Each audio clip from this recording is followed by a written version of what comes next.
It's not just the helplessness that's cruel. Sitting around in diapers, spitting up on yourself, eating pureed vegetables that don't require teeth for chewing. What's cruel is that everyone dotes on babies, yet nobody gives a shit about old people. Sara gave a shit, which is why she visited a nursing home on a regular basis to hang out with an old man who wasn't even her grandpa. She wasn't his next of kin, guaranteed a prime spot in the will, with a handsome inheritance. She just liked to make this man's day. I've never been to an old people's home. My grandmothers, two very stubborn creatures, refused to go. There's Grandma Edna, who would chain herself to the pillars of her front porch before she'd move to a home. That's what the old people call it, with a tone of doom. She claims to love her small, one-story craftsman in Oakland, though she complains that all her neighbors are illegals. I don't think it's the house she loves as much as her routines, her lifestyles. She's got her herb garden and her vitamin regimen. If you went to her house and saw the bottles occupying her kitchen counter, you would guess this regimen occupies a minimum of 3 hours a day. Possibly 4 hours, being that she's 92 years old and moves very slowly. She likes things her way. She's got her couch with the plastic protective covering and her television set, even though she can't see the picture. It's not that she's blind. It's that the screen died years ago, and now she just likes to sit and listen to the television. There is no use explaining that this is, essentially, a radio. Then there's Grandma B, who won't go to a home because she likes to think she's still 23 years old. In the past 2 years, she has been to Niagara Falls, some supposedly famous stalactite caves in New Mexico, and Alaska to kayak with orcas and see the northern lights. I would guess that Grandma B is operating off a very long things-to-do-before-you-die list. I have a stack of postcards from her, most of which I can't read because her penmanship resembles that of someone who has had several strokes.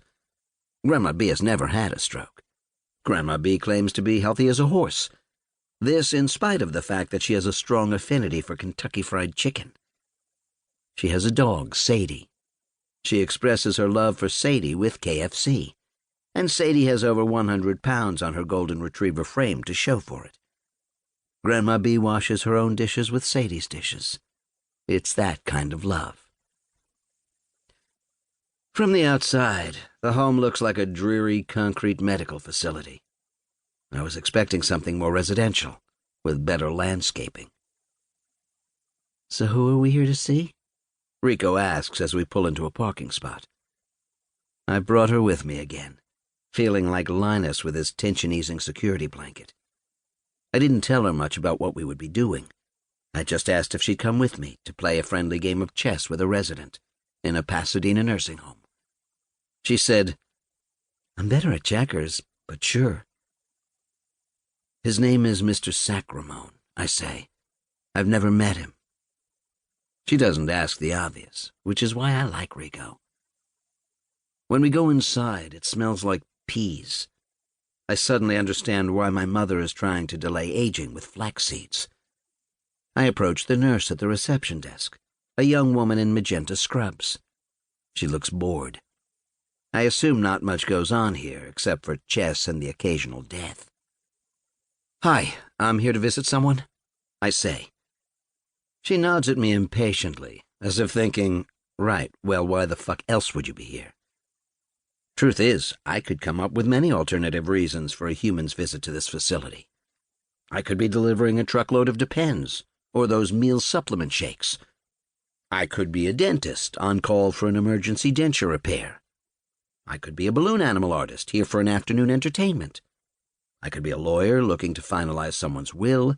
I could be selling coffins.